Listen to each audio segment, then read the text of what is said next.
So guys, अगर आपके 2 refusal हैं, 3 हैं, 4 हैं, 5 हैं, 6 हैं, 7वें में आपका अप्रूवल आएगा। वीडियो देखते रहो, मैं बताऊँगा कैसे। So guys, welcome back to my new video. और आज मैं आपसे बात करने वाला हूँ कि मेरी जो जर्नी थी वीज़ा की, वो कैसी थी। मेरे 2 रिफ्यूज़ल से मेरी थर्ड अटेम्प्ट में मेरा अप्रूवल आया था। और आज मैं सितंबर इनटेक में आया था, अभी मैं अपने सेकंड टर्म में हूँ यूसीडब्ल्यू में। और मैं आपको बताऊंगा वीडियो में कि कैसे क्या क्या करना है आपको। रिफ्यूज़ल्स अगर आपकी आई हैं तो आप उसको अप्रूवल कैसे कर सकते हो, कैसे करवा सकते हो, सब बताऊंगा। वीडियो देखते रहना। बट वीडियो से पहले एक बार ये आसपास चेक कर लो, स्नोफॉल कितनी हो रही है। ये दिखा नीचे 1-1 फुट की बर्फ़ में वीडियो बना रहे हैं हम। सो गाइज़, मेरी फ़र्स्ट रिफ्यूज़ल जो थी वो अराउंड 2022 में आई थी, अक्टूबर में। तो जो मेरा पहली 2 अटेम्प्ट्स के लिए जो मेरा कंसल्टेंट था, वो एक था जो कि बहुत बकवास कंसल्टेंट था, मैं नाम नहीं लूँगा। जो थर्ड अटेम्प्ट में मेरा जो था वीज़ा का, उसमें मैंने कंसल्टेंट चेंज किया था। जो मेरा फर्स्ट रिफ्यूज़ल था वो उस बेसिस पे आया था कि you won't come back to your home country. तो मेरा बेसिकली एक रीज़न था फर्स्ट रिफ्यूज़ल में। और जो दूसरा रिफ्यूज़ल था मेरा, बस ठीक है, तो जो मेरा दूसरा रिफ्यूज़ल था, दूसरे रिफ्यूज़ल में मेरे 2 से 3 आगे थे रीज़न्स। एक रीज़न था कि यू वोंट कम बैक, एक रीज़न था कि मेरी एसडीएस कैटेगरी में फ़ाइल काउंट नहीं हुई थी क्योंकि मेरे कंसल्टेंट ने मेरा एक्सपायर्ड आइल्स लगा दिया था मेरा। और तीसरा रीज़न मेरे को याद नहीं है, कि प्रोफाइल कंसिस्टेंट नहीं थी, कुछ ऐसा था मेरा, और रेलिवेंट कोर्स नहीं था मेरा। तो ये 3-4 रीज़न्स आगे थे मेरे दूसरे रिफ्यूज़ल में। तो आगे का मैं आपको बताऊँ। सो गाइज़, जब मेरी 2 रिफ्यूज़ल्स आ गई थी, उसके बाद मैंने क्या किया मैं आपको बता देता हूँ। मैंने होप बिल्कुल छोड़ दी थी और नई नई कंसल्टेंसीज़ को मैंने कॉल करना चालू किया। और अराउंड मैंने 20 से 25 एजेंसीज़ में फ़ोन किया और सब ने मेरे को यही बोला कि भाई आपका 2 बारी रिफ्यूज़ल आ गया है, तो आप रहने दो। और हर कोई अपना उसमें अपना मोटिव ढूंढ रहा था कि क्या बोलते हैं, आप ऑस्ट्रेलिया का वीज़ा लगवा लो हमसे, ऑस्ट्रेलिया का आ जाएगा आपका, ये हो जाएगा वो हो जाएगा।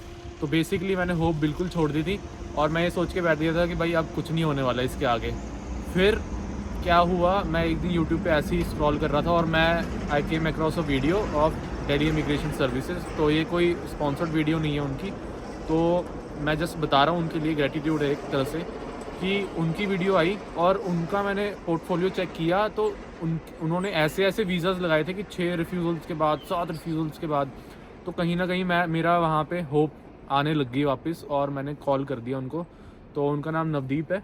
तो उनको मैंने कॉल किया, उन्होंने मेरी सारी प्रोफाइल चेक करी। उन्होंने बोला कि ठीक है, आपका जो इशू है बेसिकली आपकी प्रोफाइल पे आइल्स एक्सपायर्ड है आपका। तो जो कंसल्टेंट था प्रीवियस वाला, उसने गलत आइल्स मेरा लगा दिया था और कोर्स रेलिवेंट नहीं है आपका। तो बेसिकली यही 2-3 रीज़न्स थे जो हम रेक्टिफाई कर सकते थे अपनी प्रोफाइल में। तो फिर हमने उसके ऊपर परस्यू करना चालू किया और धीरे धीरे बात करते करते होप आने लग गई। सो गाइज़, अब मैं आपको बताता हूँ मैंने थर्ड अटैम्प्ट में क्या क्या चीज़ें अपनी रेक्टिफाई करी। तो पहली चीज़ ये थी कि मैंने कोर्स चेंज कर दिया अपना। कोर्स से पहले मैंने वैसे आइल्स रीअपियर किया था अपना। तो पहले अटैम्प्ट में मेरे 6.5 बैंड थे, तो दूसरी अटैम्प्ट में मेरे 7 बैंड्स आ गए थे। तो पहली चीज़ तो ये करी मैंने। दूसरी चीज़ मैंने क्या करी कि जो मेरे को कंसल्टेंट ने गाइड किया कि आप कोर्स चेंज कर लो, क्योंकि मेरे पास 5 साल का अप्रॉक्सीमेटली डिजिटल मार्केटिंग एक्सपीरियंस था। तो मेरे को एक तरह से प्रोग्रेशन दिखाना था अपनी स्टडीज़ में, और वो मैं दिखा सकता था एक मैनेजमेंट कोर्स लेके। तो मैंने MBA कोर्स में एनरोल किया। तीसरी चीज़ मैंने ये करी कि मैंने एक्स्ट्रा डॉक्यूमेंट्स लगाए।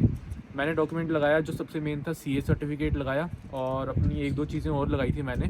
तो जिसकी वजह से मेरा थर्ड अटैम्प्ट में वीज़ा अप्रूवल आ गया था, और वो भी विदिन 13 और 14 डेज़ आ गया। सो गाइस, जो मेन वीडियो है, जिस पे वीडियो बेस्ड है, आपके अगर रिफ्यूज़ल आए हैं, चाहे वो 2 रिफ्यूज़ल है, 3 है, 4, 5, 6 जितने भी हैं, कहीं ना कहीं आपके एंड से वो एरर रहा होगा। और 5% चांसेस ये भी हो सकते हैं कि आपकी प्रोफाइल नहीं थी सूटेबल।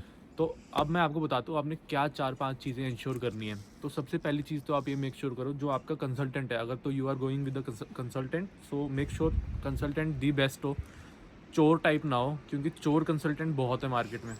सबसे पहली चीज़ तो ये है, प्रॉपर आप उस पर रिसर्च करो कि कंसल्टेंट का पोर्टफोलियो चेक करो, उससे पूछो कि भाई आपने पुराने वीज़ाज़ का पोर्टफोलियो दिखाओ, अपनी स्टोरीज़ बताओ, क्या है आपका वीडियो कुछ भी उनसे मांगो। दूसरी चीज़ आप ये करो कि जो आपके डॉक्यूमेंट्स हैं प्रॉपर रखो, सारे के सारे डॉक्यूमेंट रखो। अगर आपका रिफ्यूज़ल आया तो मेक श्योर आप CA सर्टिफिकेट ज़रूर रखो। सो गाइस जो तीसरा मेन पॉइंट है वो आपने ये मेक श्योर करना है कि आप रेलिवेंट कोर्स ले रहे हो। कंसल्टेंट के बेसिस पे मत जाओ हर बारी। अगर तो आप कंसल्टेंट, आपको लग रहा है कि कंसल्टेंट आपको सही गाइड नहीं कर रहा, वो सिर्फ अपनी कमीशन के हिसाब से आपको कोर्स बता रहा है, आप उससे रिसर्च करवाओ, अपने एंड पे रिसर्च करो कि आपके लिए प्रोग्रेशन किस चीज़ से हो रही है। अगर आपने BBA किया था इंडिया में, जॉब करिए, तो आप MBA के लिए जाओ, PG डिप्लोमा मत लो, ठीक है। ऑल्दो मैं कंसल्टेंट नहीं हूँ, कोई मेरी एजेंसी वगैरह नहीं है, कोई आप मेरे को मेरी राय को फाइनल राय मत समझना, मैं आपके लिए बता रहा हूँ, अपने एंड पे रिसर्च करो। और दूसरी चीज़ ये है कि अपनी जो आप SOP है ना, चाहे वो आप लिख रहे हो चाहे कंसल्टेंट लिख रहा है, एक बारी रिव्यू करो, make sure you go through it in the end, और उसमें आपका सारा स्टोरी लिखा होना चाहिए, ऐसे लगनी चाहिए वो आपने खुद लिखी है, और बहुत बहुत कन्विंसिंग होनी चाहिए वो SOP। मेरे केस में मैंने जो SOP थी वो अपने फाइनल कंसल्टेंट जो था मेरा थर्ड वाला, दिल्ली इमिग्रेशन, उन्होंने ही लिखी थी, बट मैंने मेक श्योर किया था कि उसमें सारी चीज़ें हों जो इंक्लूड हो रही हैं, और सब कुछ अच्छे से बताओ कि भाई आप वापस आओगे, आपके पास सेविंग है, आपका इंडिया में प्रॉपर्टी है, जो भी है सब कुछ बताओ, ठीक है। आपके पेरेंट्स बूढ़े हो रहे हैं तो उनको भी आपने आके सपोर्ट करना है। ये सब चीज़ें हैं जो मेन पॉइंट्स है, इमोशनल पॉइंट्स थोड़े आप अटैच कर सकते हो। सो ये चीज़ें मेनली डॉक्यूमेंट आप अपना प्रॉपर रखो, डॉक्यूमेंट बिल्कुल प्रॉपर रखो, और अपनी जो कंसल्टेंट है दी बेस्ट कंसल्टेंट चूज़ करो, रिसर्च करो अच्छे से।